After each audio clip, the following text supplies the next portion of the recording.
Alors, je vous propose qu'on poursuive le grand tour et le périple et qu'on passe carrément à l'ouest. On prend le large avec le pôle Grand Ouest. Donc, nous avons avec nous donc Anaïs Pally, qui est éditrice à la MSH de Rennes. Oui, non, c'est pas son nom.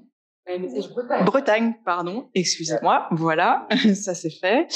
Donc, la MSH Bretagne. Nicolas Telly, qui est directeur de la MSH Bretagne. Et avec nous également Pierre-Henri Franck, qui est directeur des presses universitaires de Rennes et par ailleurs plutôt historien de l'art et spécialiste de l'esthétique, non? Philosophie de l'art, excusez-moi. Alors la parole est à vous, le Grand Ouest. Bien, rebonjour. Alors tout à l'heure, je suis resté tout en retenue parce que je savais que j'allais revenir sur l'historique aussi de ce pôle, le pôle Revue Grand Ouest.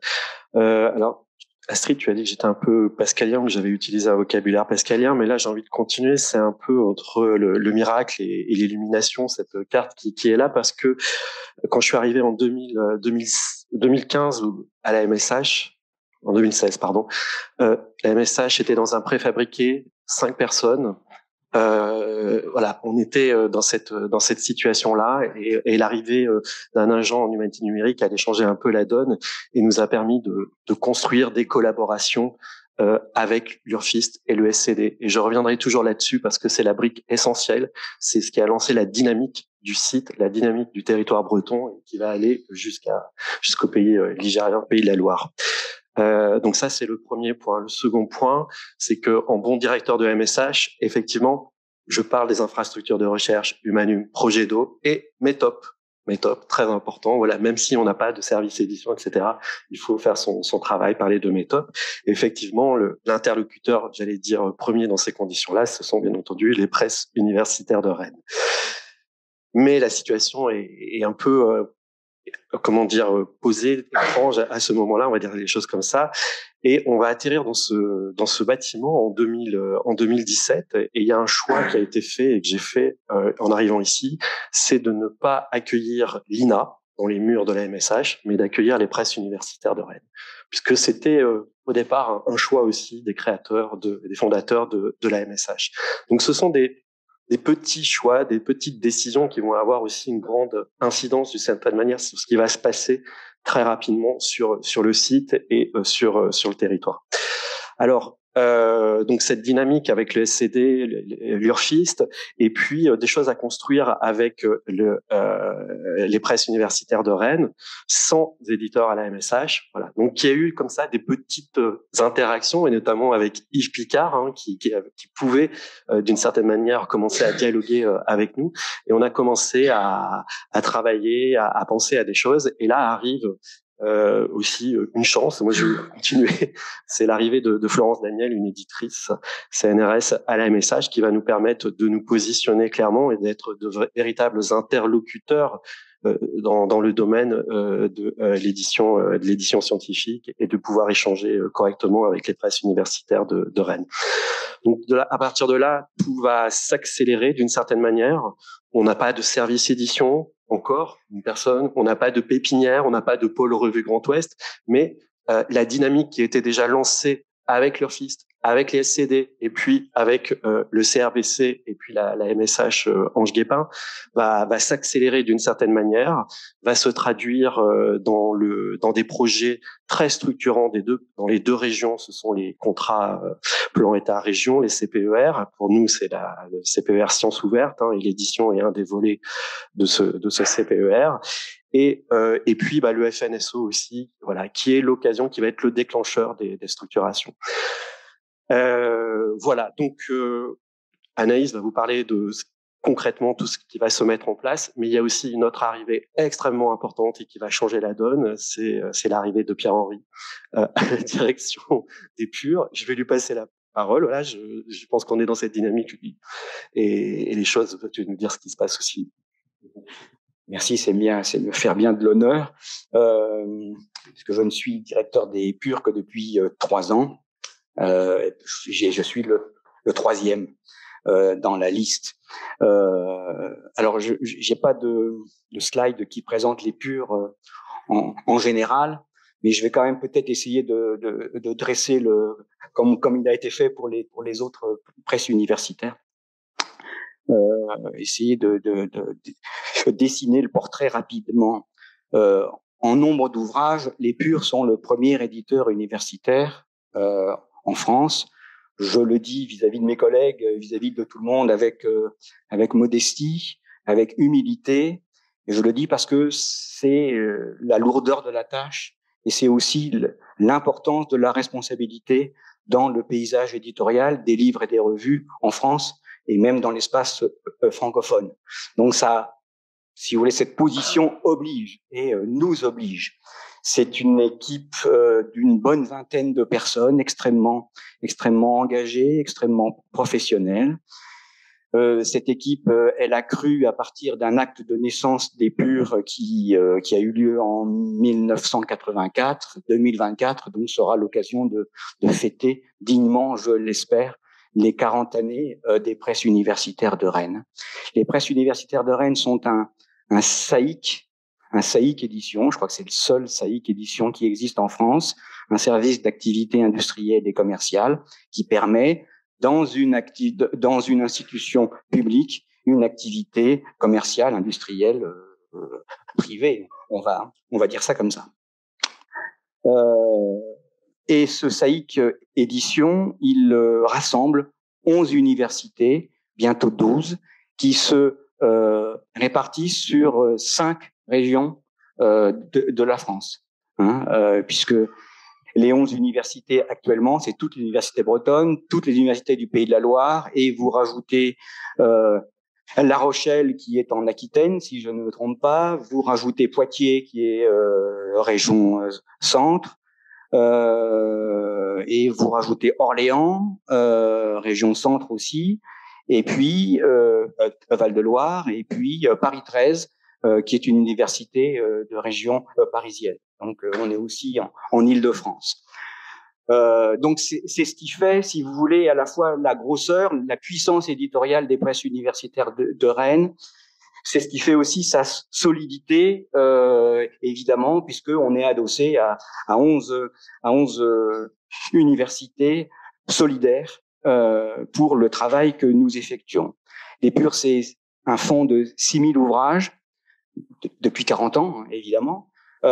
C'est plus de 50, entre 50 et 60 collections actives, c'est-à-dire une bonne centaine de directeurs, de co-directeurs de collection, et effectivement, nous éditons de la recherche dans l'ensemble du spectre des sciences humaines et sociales. Et puis, on publie 200 à 210 livres volumes par an. Pourquoi est-ce que je dis volume? Parce que dans ces 210 volumes par an, il y a 24, 25, 26 volumes de revues par année. Nous éditons donc 12 revues et nous avons en perspective l'accueil début 25. Nous sommes dans le processus d'accueil d'une 13e revue. Ces revues, comme vous le voyez, elles abordent différents champs disciplinaires qui sont ceux de l'histoire, qui sont ceux de l'archéologie, qui sont ceux de l'éducation et de la didactique, de la littérature, de la culture anglaise, et puis des revues comme Monde, qui sont des revues plus pluridisciplinaires, géographico, historico, sciences politiques, etc. Et puis la dernière revue, la 13e, que nous accueillerons dans un an, elle portera sur les musiques actuelles. Elle s'appelle Volume, avec un point d'exclamation.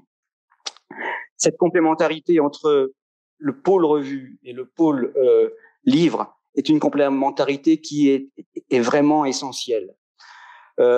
Pourquoi? Pour des raisons, pour les raisons de la vie, de la pensée, pour une raison scientifique aussi. dans la mesure où les revues sont le lieu où la science, en sciences humaines et sociales, mais aussi dans les sciences dures, où la science s'inaugure, si je puis dire, de manière très vive, de manière très actuelle. Et pour les sciences humaines et sociales, on peut dire que les revues sont les pépinières des essais qui deviendront des ouvrages en un deuxième temps. Cette complémentarité, elle est fondamentale. Et cette complémentarité, livre, revue, elle se complète, si je puis dire, par d'autres complémentarités qui constituent, à mon avis, l'identité, en tout cas la singularité, mais si elle n'est pas exclusive, des presses universitaires de Rennes. La complémentarité papier et numérique. Les purs doivent leur reconnaissance, leur existence, leur visibilité dans le domaine et par le domaine de la librairie, et nous y tenons beaucoup. Mais évidemment, l'édition numérique et l'édition numérique dans la perspective de l'open access est la deuxième jambe sur laquelle les purs marchent depuis assez longtemps en ce qui concerne les ouvrages. Nous sommes l'un des premiers partenaires d'Open Edition et sans doute en nombre de livres, nous sommes aussi l'un des premiers partenaires. Nous devons éditer sur Open Edition, je sais pas, 1500, 1600, 1800 livres. Je regarde Yves Picard, qui est le responsable du pôle édition numérique, et il me censurera tout à l'heure ou il me complétera s'il le souhaite, parce qu'il est beaucoup plus compétent que moi pour parler de tout cela. Je vais trop vite. Oui, je vais pas assez vite. Oui, excusez-moi. Je voudrais dire aussi que évidemment il y a une complémentarité entre le payant et l'open access complet, et puis une complémentarité entre la bibliodiversité qui est fondamentale pour les purs, et puis ce que j'appelle aussi l'édito-diversité.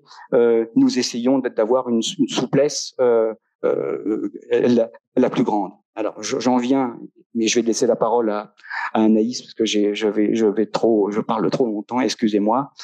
La complémentarité, la collaboration avec la MSHB, elle est fondamentale pour nous, pour le site rennais, pour le site de la région, pour le site des deux régions et plus largement en France. Cette complémentarité, elle repose sur des échanges. Moi, je suis là pour affirmer une volonté à la fois politique de ce partenariat qui est fondamental, et je laisse à Anaïs le soin de présenter les échanges de manière plus précise, puisque là j'ai été dans comment dirais-je, un exposé beaucoup plus ample que j'aurais voulu ou que j'aurais dû. Je ne suis pas Anaïs, mais je reprends 30 secondes la parole pour vous dire qu'aujourd'hui, à la MSH, donc, il y a un service édition, et ça, c'est extrêmement important. On est parti de zéro, et aujourd'hui, il y a un service édition avec 3 éditrices CNRS qui ont en charge aussi des revues à l'échelle nationale. Et ces éditrices portent le pôle revue Grand Ouest, que l'on souhaitait appeler au départ pôle édition Grand Ouest, mais voilà, c'est les revues. C'est bien extrêmement important. Bon, Anaïs, je te laisse présenter. Merci. Moi, je vais vous parler maintenant de l'organisation concrète du pôle Revue Grand Ouest et des collaborations avec les presses au sein du pôle au service des revues. Donc, le périmètre du pôle Revue Grand Ouest, c'est tout d'abord une petite 50aine de revues en tout, dont 12 éditées au pur. 19 sont diffusées sur Open Edition Journals, 6 sont sur Cairn et 4 sont sur la pépinière Pergola, bientôt 6 revues. Donc, un état des lieux avait été réalisé en 2019 lors de mon arrivée sur des revues présentes sur les territoires bretons et ligériens. Et il a été mis à jour en 2023 par la chargée de référencement qui a été recrutée dans le cadre du projet FNSO Regozo.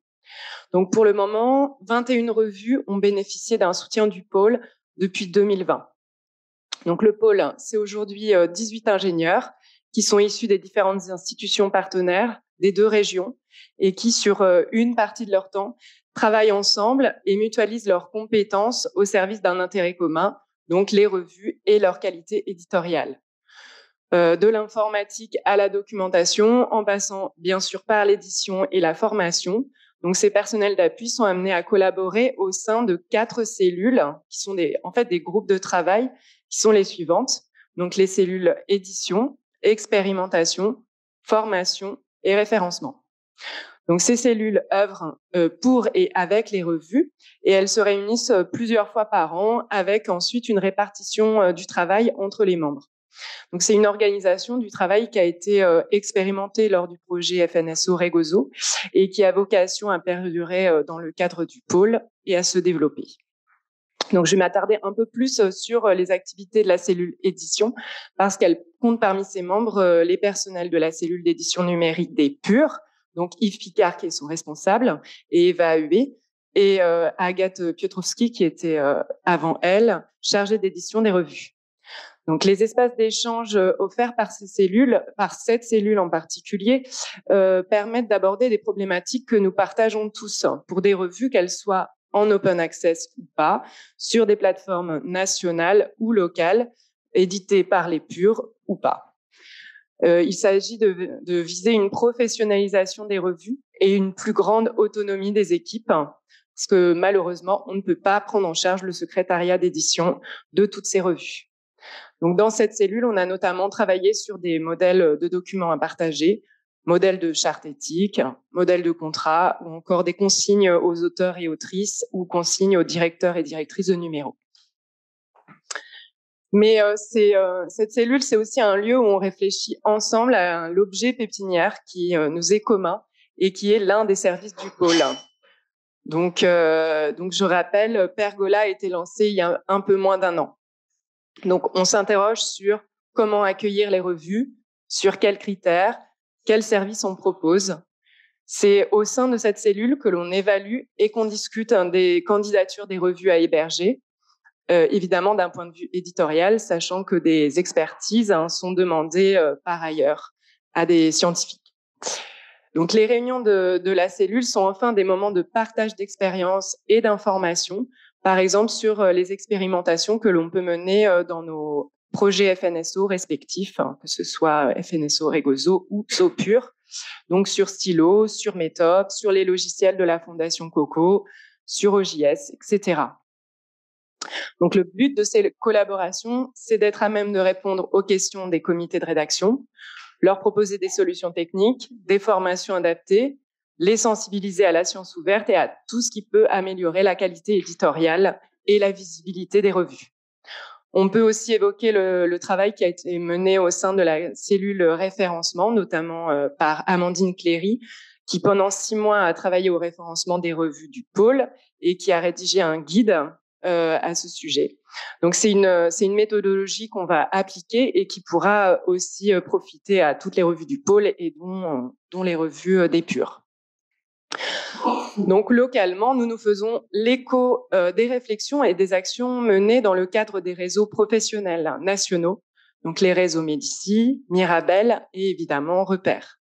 Par exemple, ça se traduit par notre participation au SPOC Kero et sa diffusion au niveau local. Donc, le SPOC Kero, je rappelle, c'est un cours en ligne porté par le réseau Repère sur la qualité éditoriale.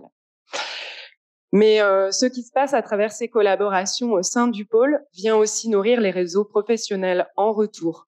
Donc, je citerai en dernier exemple la méthode Optimis, qui est issue d'un projet financé par le ministère suite à un appel à projet.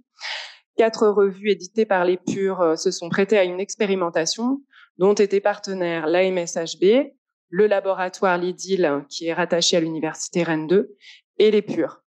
Donc, le projet a donné lieu à la rédaction d'un guide de bonnes pratiques pour la rédaction et la traduction de métadonnées des articles des revues. Et c'est un guide qui est d'ailleurs disponible en ligne et dans le hall de la MSHB. N'hésitez pas à vous servir. Et la méthode fera l'objet d'une formation demain matin dans le cadre des journées. Voilà. Donc, il y a 2 dernières slides avec nos partenaires, nos financeurs, les tutelles. Voilà. Je vous remercie.